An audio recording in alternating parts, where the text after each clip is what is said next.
이제 두 번째 비문학 교재는 여기서 이렇게 만나게 될 거야. 너희들도 아프지 말고 결석 좀 하지 말자. 자, 유학의 학문적 성격을 잘 설명해주는 부분은 바로 수학론이다.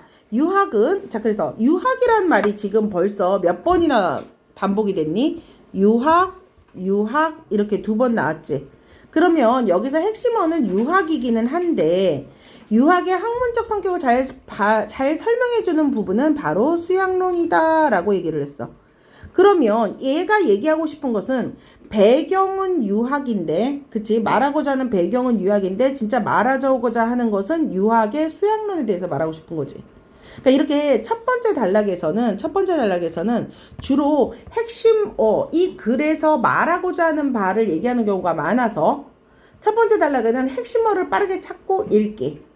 그래서 유학의 수학론이 뭐냐? 그러면 유학은 궁극적으로 성인이 되기 위한 학문, 즉 성학이며 요 부분이 있잖아. 오늘 이후로 머릿속에 그냥 지식으로 넣어놓자. 유학의 목적은 성인이 되는 거야. 그래서 그 성인이 되는 것에 어느 정도 실현한 사람을 보고 유학자들이 뭐라 그러냐면 군자라고 얘기를 해. 성인의 견지에 오른 사람. 자, 그래서 성인이 된다는 것은 도덕적인 측면에서 이상적인 인간이 된다. 요거는 오늘 이후로 머릿속에 그냥 알아두기. 그러니까 오늘은 그냥 밑줄을 쳤는데 다음에는 요게 이제 지식으로 들어왔으면 얘를 더 이상 줄 안 쳐도 되겠지. 그러니까 오늘은 줄 쳤는데 이제 요 내용이 머릿속에 들어오면 줄은 그닥. 그러니까 선생님은 줄을 안 쳤을까? 왜냐면 이거 알고 있으니까. 근데 유학에 대해서 왜 줄치고 이거를 알자 그러냐면은 인문지문에서 이게 인문지문이라고 하는 거거든 얘들아. 그러니까 독서는 인문지문이 있고 과학지문이 있고 사회지문이 있어. 예술지문이 있고 그 다음에 독서지문이 있어. 책을 읽는 방법에 대한 거. 그런 지문이 있는데 인문지문에서 잘 나오는 주제가 성학자, 유학자. 그래서 유학은 어느 정도 개념을 머릿속에 배경지식으로 갖고 있으면 내가 모든 비문학을 다 배경지식으로 갖고 있자 이렇게 말은 하지는 않는데 그러니까 이렇게 좀 자주 나오는 애들은 좀 배경지식으로 알고 있으면 글을 읽는 속도에 좀 도움이 돼. 그래서 유학자는 모두가 더 뭐가 되기를 원한다? 성인이 되기 위한 거다. 성인은 도덕적인 측면에서 이상적인 인간이 된다. 그럼 그 이상적인 인간이 되는 방법에서는 뭐가 있다? 수학론이 중요하게 여겼다. 그럼 첫 번째 단락에서 우리가 머릿속에만 탁 남아야 되는 건 뭐야? 그냥 유학에서 중요한 수학론이겠지. 자, 그래서 율곡은 우리나라의 어떤 유학을 얘기하네. 율곡은 어떤 저서를 통해 경목요결이나 성학지묘 등의 저서를 통해서 자, 그럼 이 저서를 통해 처음에 우리가 핵심어가 뭐였어? 수학론이었지. 그러면 여기에서도 뭐가 나오겠어? 수학론이 나오겠지. 그치? 그러니까 이거는 내가 머릿속에 개념을 갖고 있으면 이건 당연히 나오는 내용이잖아. 그치? 그러니까 이 부분은 지금 여러분 색칠하라는 게 아니고 저서를 통해 수학론을 제시하여 이거는 솔직히 여기를 통해서 알게 됐던 사실이잖아. 그러니까 요 지금 핑크색 친 거는 여러분이 빠르게 읽으면 된다고.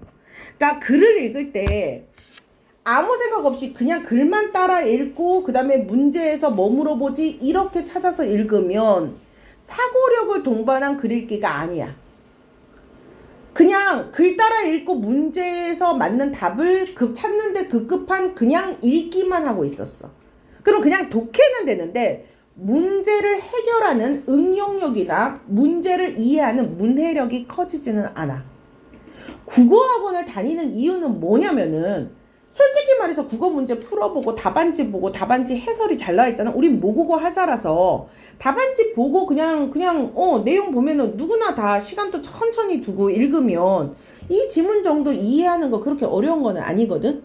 근데 중요한 거는 뭐냐면 왜 시간을 재서 또 풀어라냐면은 국어는 시간 안에 문제를 푸는 것도 굉장히 중요하고 그리고 선생님한테 설명 들으면서 이제 엄청난 말을 막 듣고 있잖아. 말의 정보를 막 들으면서 니네들이 막 머릿속으로 막 생각하고 막 어떤 거는 기억하려고 그러고 막 애쓴단 말이지. 그 애쓰는 이 머리를 쓰는 것 자체가 사고력을 높이는 거야. 그러니까 국어학원은 선생님들이 말을 엄청 많이 하고 국어 시간 졸리다라고 하는 이유가 뭐냐면 니네 뇌가 수업을 들으려고 애쓰면 애쓸수록 피곤할 수밖에 없는 거야. 엄청난 정보가 들어오는 거니까. 그런데 그럼으로 인해서 종합적인 사고력이 좋아지는 거야.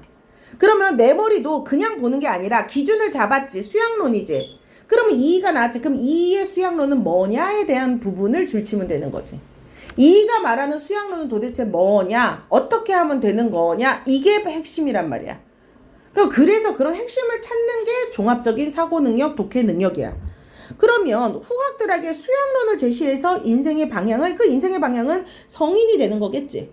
도덕적으로 어떤 사람? 이상적인 인간이 되는 거겠지. 그러니까 그 기준을 잡고 적용해서 읽어야 돼. 그래서 내가 생각하고 추측하고 나누면서 읽기가 돼야 독해가 제대로 되는 거야. 무슨 말인지 알겠어? 그래서 앞으로 그냥 줄글 대로 따라 읽지 말고 중요한 부분이 뭘까? 어떤 부분을 내가 좀 밑줄 치면서 읽어야 될까를 생각하면서 보란 말이야. 그렇게 해서 보면은 그가 방법으로, 수양의 방법으로 제시한 것은, 자, 제시한 것은 그래 놓고 지금 딱 보니까 국리, 거경, 역행이다 라고 분리를 해놨지. 구분을 해놨지. 분류를 해놨지. 이렇게 분류해 놓으면 무조건 뭐를 해놓으면 넘버링을 붙여 놓으세요. 자, 인생의 방향을 잡아준다 그랬어. 자, 그럼 여기서 잡아라는 단어를 딱 보는 순간에 인생의 방향을 잡아야 한다. 전체적으로 한번 싹 봐보면 기억이 하나네. 근데 단어지. 그러면 이렇게 잡아준다 또 A, B, C, D로 해서 단어 뜻풀이가 나온 경우도 있거든. 그러면 잡아주고자 한다라고 하다 딱 봤을 때 느낌상 문맥을 물어보는 게 아니고 또는 이거의 뜻을 물어보는 게 아니고 단어 물어보는 것 같지. 그러면 이렇게 풀어도 돼. 읽고 학문의 인생 방향을 잡아주고자 한다. 그리고 넘겨봐서 기억에 해당되는 문제를 먼저 풀고 돌아와도 돼. 왜냐면 끝까지 다 읽고 돌아오면은 까먹을 수도 있잖아. 거기 부분을 또 읽어야 되잖아. 시간의 낭비가 될 수 있거든. 그러면은 끝까지 딱 봤더니 잡아준다라고 했으니까 여기서 잡아준다라는 것은 문맥의 기장이 아니라 가장이에요. 오타. 그치? 그래서 걔는 뭘 한 거야? 방향을 잡는 거지. 그러면 방향을 잡은 거는 몇 번이야? 여행 경로를 잡았다. 그러니까 문맥이 방향을 잡았다, 여행 경로를 잡았다. 무슨 말인지 알겠니? 이런 식으로 문맥을 찾으면 돼. 얼른 갔다 와. 자, 그래서 잡아주고자 인생의 방향을 잡았다라 그랬으니까 방향을 잡은 걸 찾으면 되겠지. 이러니까 안 헷갈리지.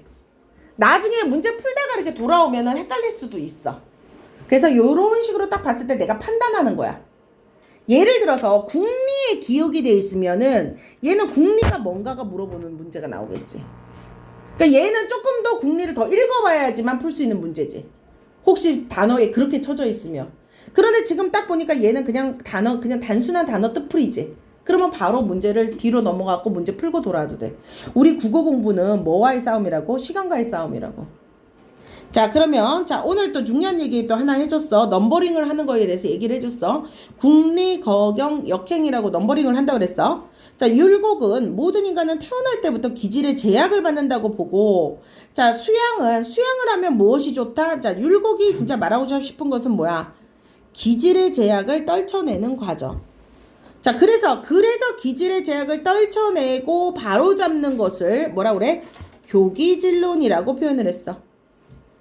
자, 그러면은 기질에 얽매이면서 마음이 겪는 장애로는, 자, 마음이 겪는 장애로는 부정적인 단어니까 세모. 마음이 겪는 장애는 무엇과 무엇이 있대? 지혼과 분염이 있는데 이를 극복하는 방법이 바로 뭐야? 국리와 거경 1번과 2번. 그러면 1번과 2번을 통해서 장애에서 벗어난 후에는 마지막 공부가 필요한데 그것은 바로 화살표 3번 역행. 그러면 요 내용이 지금 들어왔지. 수양론의 방법을 얘기하고 있지. 두 번째 단락. 그러니까 내가 머릿속에 이게 들어와야 돼. 수양의 방법은 뭐야? 1, 2, 3. 그런데 1, 2를 통해서 무엇으로 향해 가는 거야? 3으로 가는 거고 1, 2는 뭐를 잡는 거야? 기질을 바로잡는 거. 그리고 이 기질을 바로잡는 걸 뭐라 그런다고? 교기질론. 이런 식으로 여러분 머리에 들어와야 돼. 그러면 지금 첫 번째 단락, 두 번째 단락을 하는 동안에 여러분 어때요? 내용이 이해가 딱 되죠? 그러니까 내용을 내가 이런 식으로 이해를 잘하면 뭐를 물어봐도 대답을 할 수 있거든. 선생님, 그럼 이렇게 밑줄 치고 세모 치고 하는 거 시간이 오래 걸리지 않나요? 얘들아, 까먹고 다시 돌아와야 되고 어디에 뭐가 있니 보는 것보다 이렇게 하는 게 익숙해지면 되게 빨라져. 처음에 내가 익숙하지 않아서 여러분이 이렇게 하면은 시간이 오래 걸린다 생각하는데 이렇게 하는 게 오히려 시간이 빨라져. 자, 그러면 자, 세 번째 단락 뭐를 얘기한대? 국리는 그러니까 1번 써놨잖아. 그럼 나중에 문제 풀다가 국리에 대해서 물어보는 거 보면 세 번째 단락이 오면 되겠지. 그러면 거경은 역행이 3번. 그러면 전체적인 글의 구조도 보이지 않니? 전체적인 글의 구조는 어떻게 보이니? 유학에서 중요한 수양론을 얘기했고 수양방법 1, 2, 3 말해줘 놓고 3번은 지금 뭐야? 그냥 1번에 대한 얘기, 국리가 뭔지, 그리고 4번은 뭐에 대한 얘기, 거경이 뭔지, 5번은 뭐? 역행이 뭔지. 그럼 문제 풀다가 만약에 역행에 대한 부분이 나오면 어디 부분 찾으면 돼? 5번째 단락이 들어오면 되잖아. 비교해서 문제 풀어야 될 때도 있거든. 머릿속에만 무조건 의지하는 것이 아니라. 그래서 넘버링을 하는 거야. 구분이 돼 있으면 뭐를 해야 된다? 넘버링을 해야 된다. 무슨 말인지 이해되니? 자, 그래서 국리는 이를 살피는 것으로서 지적인 어둠을 극복할 수 있는데 국리를 몇 단계로 나눴어? 2단계로 나눴어. 그래서 1단계는 일상에서 이치를 살피고 분결해서 자세히 보는 단계고 2단계는 자 옛일로서 증명하는 단계. 그러니까 일상에서 찾아서 성인의 말씀 성인의 말씀을 경전에 토쳐서 합치하는 거. 그러려면 국리에서는 무엇이 제일 중요하다? 독서가 굉장히 중요하다. 그러면 국리를 할 수 있는 방법에서는 국리의 의미를 말해줬지. 그리고 2가지 방법을 얘기했지. 그리고 이 2가지 방법을 실천시키기 가장 좋은 거는 뭐다 그랬어? 독서가 좋다라 그랬지. 2가지 방법은 뭐하고 뭐가 있었지? 1단계, 2단계. 그러니까 내용이 딱 보이지 않니? 자, 거경은 뭐를 하는 거라고 그랬어? 한 가지에 몰두해서 장애 속에서 분염을 없앰으로써 몸과 마음을 안정시키고, 자, 분염을 없앰으로써. 그러면 분염을 없애는 것이 굉장히 어려운데, 분염을 없애지 못하면 마음이 어지러워지는데, 사람은 현실에서 다양한 사태를 경험하면서 다양한 정서를 만들어내는데, 현실에서 뭐를 만들어내? 다양한 정서를 만들어내. 그러면 이 정서가 나타나기 전에 순수한 상태를 뭐라 그러니? 미발이라 그래. 그러면 분염을 없애면 뭐를 체득할 수 있다라고 봤어? 미발의 상태를 얻을 수 있다라고 얘기를 했지? 역행은 수양론에서 가장 핵심이 된 데 있는데 그것은 극기야. 역행은 뭐야? 극기라 그랬어. 역행은 바로 극기인데 그 극기는 뭐라 그랬어? 사욕을 극복하는 거다.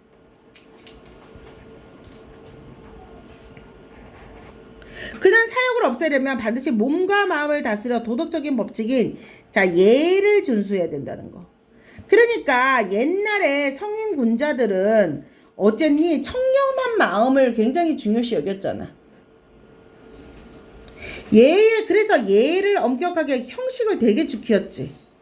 그래서 누가 논어에서 자기를 극복하고 예로 돌아갈 것을 얘기한 것은 극기 복례설이 율곡에게 중요한 내용이었다라고 보는 거야.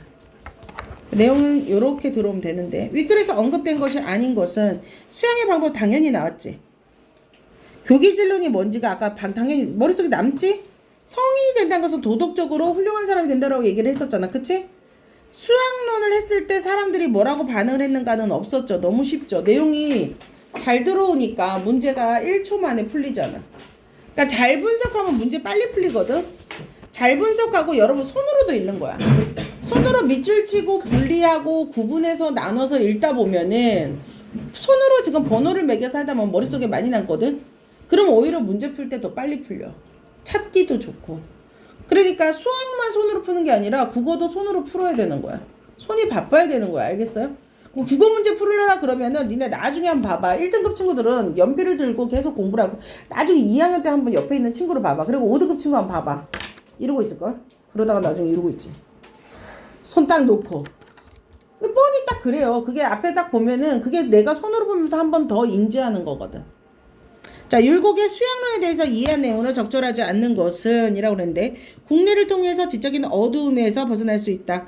자, 이는 실제하지 않는 만물의 본질적인 존재이다라는 말 자체가 지금 나와 있었어요? 안 나와 있었어요? 이런 말 자체가 없었어요. 그쵸? 기억이 안 남는데? 그래서 얘는 틀려요. 윗글을 바탕으로 보기를 자 정좌 똑바로 앉는 거예요. 정좌 많은 유학자들이 필수적인 수행법으로 얘기하는데 고요한 가운데 바른 자세로 앉아서 마음을 가라키는 거. 그러니까 흥분할 때 제일 먼저 공부하기 위해서 뭐야 정좌. 그러니까 유학 공부를 잠깐 이렇게 딱 가보면은 제일 먼저 수업하기 전에 의자에 딱 앉았잖아. 그러면 정좌 이러면 빨리 니네 정좌 해봐. 정좌 허리를 딱 편안하게 하고 무릎을 근데 정자할 때 그렇지 이렇게 하면 잡념이 없어진다. 그래서 유교에서 좋은 선비들이군요. 여러분은 조선시대 가도 훌륭한 선비가 될 수 있는데 한결이는 안 되겠네. 정좌하라는데 마음을 왜 가만히 못 두고 이렇게 막 흔들어. 다리 잘못 떠가지고. 아파서 찍었어? 그러니까 정좌를 하란 말이야. 알겠어? 하여튼 그래요. 이런 거를 한대요. 유교에서는. 그래서 유교는 정자가 덕성을 올리는데 자 얘들아 고등학생이 된다는 것은 이런 단어 뜻도 알아야 된다는 거야. 함량한다. 그래서 이런 단어 뜻들이 나오면 함량 단어 뜻 찾아 나오세요. 자기가 찾아놔 이렇게. 자 그래서 율곡은 뭐라고 그랬어? 별도의 공부 방법. 공부가 마음을 수양해서는 공부가 별도로 필요한데 이 정자가 필요하다고 그랬는데 있는 말을 가지고 봐봐 정자를 정서를 깨닫게 하는 별도의 공부 방법이라고. 정자가 별도의 공부 방법인가? 원인과 결과 문장의 순서를 바꿔놨지. 그러니까 이런 식으로 함정을 파는 거야. 순서를 바꿔놓고 어디서 본 것 같은데 이렇게 나온다고. 여기 넘어가면 안 돼. 그러니까 앞뒤에 순서가 바뀌었잖아. 무슨 말인지 알겠니? 그래서 답은 몇 번? 5번. 자, 두 번째 작품. 해저는 해저지형에 대한 얘기야. 자, 얘는 과학지문이야. 과학지문은 정보가 많을 확률이 높아. 그래서 과학지문 여러분이 이해하고 보기가 굉장히 어렵습니다. 그래서 정보를 잘 구별해놓는 게 중요한데 제일 처음에 보면 해저는 핵심 단어가 해저인 것 같은데 대륙 주변부와 대양저의 두 지역으로 나뉜다 라고 얘기를 했어요. 그러면 두 지역으로 나뉜다 그랬으니까 뭐하고 뭐로 나뉜다? 대륙 주변부와 대양저의 두 지역. 그러면 대륙 주변부는 1번, 2번 또 넘버링 해놓으면 좋겠고 대륙 주변부는 해안에서 가까운 해저. 무엇으로 이루어졌어? 대륙분과 대륙 사면으로 이루어져 있어. 대륙 주변부는 계속 주변부네. 인접 구조나 성분이 같지만 육지에서 멀리 떨어진 자 여기서 끊어줘야겠지? 여기서부터가 뭐야? 육지에서 멀리 떨어진 대양저는 생성 기원이나 지각의 특성 등이 대륙과 다르다. 그래서 대양저는 지구 표면의 절반 이상을 차지하고 있고 주로 대양저의 산맥과 평원으로 이루어져 있는데 열수궁, 해상기호, 해구 등과 같은 지역. 자, 지구 전체 그럼 첫 번째에서는 뭐를 얘기를 하고 있어? 해저 지형을 얘기하고 있지. 해저 지형 1, 2를 얘기해주고 있지. 1은 뭐야? 대륙 주변부. 2는 뭐야? 대양저. 자, 지구 전체 표면 중 해수면 위의 육지 면적은 대양저 산맥과 관련된 자, 해수면 위의 육지의 면적은 대양저 산맥과 관련된 구조는 약 23%에 해당되는데 대양저 산맥은 이라고 그랬어. 그러면 우리가 대륙 주변부하고 대양저를 얘기했는데 주로 뭘 얘기하고 있니? 대양저를 얘기하네. 그러면 얘를 좀 핵심으로 잡았네? 이렇게 눈치를 챌 수 있지. 그런데 대양자의 산맥은 뭘로 이루어져 있대? 현무암으로 이루어져 있고 지구의 둘레의 1.5배에 해당되고 지구를 둘러싸고 있대. 그래서 지역에 따라 지각 운동에 대해서 물 밖으로 노출되기도 하고 그게 섬이 되기도 한대. 그러면 그 대양저 상목에서 열곡부는 자 그러면 이 두 번째 단락에서 핵심은 뭐겠어? 대양저 산맥이 뭔지에 대해서 설명이 나왔지? 그리고 열곡부지. 열곡부는 이렇게 얘기했잖아. 그치? 그러니까 머릿속에 이렇게 들어와야 돼. 열곡부는 해저의 깊은 골짜기. 연령이 낮은 게 있고 멀어질수록 암석의 연령이 높아진다. 중앙부에서 주변부로 밀려나면서 냉각되고 수축. 그래서 확장 속도가 느린 산맥은 해저가 천천히 확장 속도가 빠른 산맥보다 어떻게 되니? 경사가 어떻게 되니? 가파르대.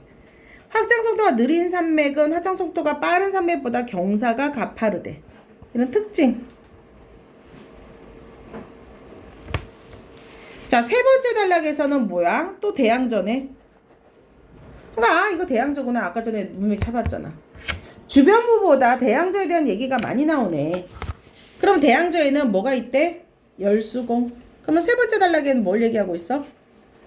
대양저 지형의 열수공에 대한 얘기네. 그러면 열수공에서는 주로 뜨거운 온도에 검은 물을 분출하는 곳으로 검은 연기라고도 얘기를 하는데 그러면 물이 대양저 바닥에 깨어져 있는 틈사이로 나서 마그나나 뜨거운 암석을 만나고 초고온으로 가열이 되면서 융해된 열수공으로 빠져나온 것으로 추측되는데 그래서 그 빠져나온 물이 과정이네. 검게 변하는 거. 근데 얘는 내가 봤을 때 문제가 혹시 나오면은 이 지문을 읽으면서 봐야 돼. 이 부분은 과정이잖아. 검게 되는 과정. 그치? 여기는 뭐에 대한 거야? 열수공에 대한 설명인 거잖아. 그러니까 검게 변하지만 검은색만 있는 것은 또 아니래. 황화수소, 이산화탄소들이 많이 용해돼 있고 심해적 생물들이 서식하고 있대. 이곳에. 자, 그 다음 네 번째. 대양저 주변에는 수면 밖으로 나오지 않는 수천 개의 또 무엇이 있어? 화산. 자, 대양저에 있는 이번에 무엇에 대한 얘기야? 화산이야. 이들 화산은 해저에서 만천대 물속에 잠겨있기 때문에 뭐라고 부른다? 해산. 해산은 높이가 이만큼이고 급한 경사를 갖고 있고 느리게 나온 거지. 그러면 급한 경사를 갖고 있으면 아까 앞에서 뭐라고 그랬어? 느리게. 확장 속도가 느린 거잖아. 네. 이것도 연결해서 이렇게 연결해서 알 수 있어야 돼. 이게 문해력이야. 무슨 말인지 알겠어? 특히 중앙태평양의 서부에는 자 해산이 있는데 이번에 해산에 대한 얘기네. 그걸 뭐라 그런다? 기요라고 한다. 기요는 한때 수면 밖이나 거의 수면 가까이 올랐던 해산인데 파도에 의해서 침식된 것을 나타내고 있다. 꼭대기가 폭평한 것은. 자, 그럼 다섯 번째는 뭐에 대한 얘기야? 자, 그러면 네 번째는 해산과 기요지. 그러면 다섯 번째는 이제 뭐야? 해구는 대양저에서 가장 깊은 곳으로 주위 대양저보다 약 3에서 4km 정도 더 깊은데 수온은 낮아서 빙점에 근접하는데 차갑다고 그러지. 그리고 지질 구조는 어때? 화산할 때 팝이 들어가면서 녹아서 나오는데 호상열도 어디 지역이다. 그냥 단순하게 정보가 굉장히 많은 뿐이야. 그래서 해구와 뭐에 대한 얘기야? 호상 열도에 대한 얘기지. 이렇게 정보가 굉장히 많아요. 자, 윗글의 중심 화제로 가장 적절한 것은 대양저에 있는 주요 지형들의 특징이 조금 더 많죠. 그럼 그렇게 어렵지 않았어. 윗글의 내용과 일치하지 않는 것은 이라 그랬어. 확장 속도가 느린 산맥은 완만하다 그랬니? 급격하다 그랬니? 급격하다 머릿속에 남아있었죠. 2번이 완전 말이 안 되지. 지금은 잘 알았는데 그때 당시에는 아까는 좀 틀렸다라는 친구는 내가 아직 독해 능력이 조금 더 세밀하게 보면 독해 능력이 조금 부족하구나 조금 더 밑줄을 잘 치면서 손으로 잘 보는 연습을 해야겠구나 이렇게 생각하시면 돼요. 섬나라 A는 주로 중앙 대저양 산맥의 한 부분에 살고 있는데 해수면 위로 노출된 지역에 살고 있어. 그리고 A에서는 열곡부를 따라서 갈라진 틈들이 있는데 해저 산맥에는 틈과 비슷하고 서서히 확장되고 있대. 자, 그러면 섬나라 A는 해저 지각판의 확장 중심에서 만들어져 꼭대기가 평평한 해산들이 많겠군. 얘는 어디에 있는 거니? 이거는 섬나라고 해저에 있는 것과 비슷하다라고만 말을 했지. 이 해산은 어디에 나온다 했어? 수면 밖으로 나지 않는 수천 개의 화산들이 돌출되어 있고 얘는 대양저에 있는 거지. 그럼 여기 섬나라는 어디에 있는 거야? 이 앞에 나왔던 대륙 주변부지. 그치? 그래서 내용과 일치하지 않는 것은 5번이에요. 자, 83번. 기울과 미음을 사용해서 만든 문장으로 적절하지 않는 것은 나머지 적절한 거 보시면 되겠고 미음만 한번 봐볼게. 미음에 보시면은 근접했다. 빈접에 근접했다. 빈접에 근접했다 이 말은 뭐야? 가까이 갔다라고 얘기했지. 자, 그러면 다변하는 국제정세는 국가 간의 근접한 유대화. 자, 아까 전에는 빈점에 가까운 건데 이거는 근접한 국가 간의 근접한 유대와 협력을 필요로 한다. 정세와 이거 너네 이거 몇 번이라고 그랬어? 이거 많이 틀렸네. 5번. 5번이라 했어? 그럼 맞았어. 여기서 근접한 유대와 협력은 친밀한 관계를 얘기해. 친밀한. 그런데 아까는 근접했다는 것은 진짜로 숫자가 일치한다, 가까이 간다라는 거야. 그래서 두 개가 틀려. 무슨 말인지 알겠니? 자, 그러면 문제 푸는 속도가 좀 빨랐니? 80번에 2번, 81번에 2번, 82번에 5번, 83번에 5번. 됐니? 네. 안녕.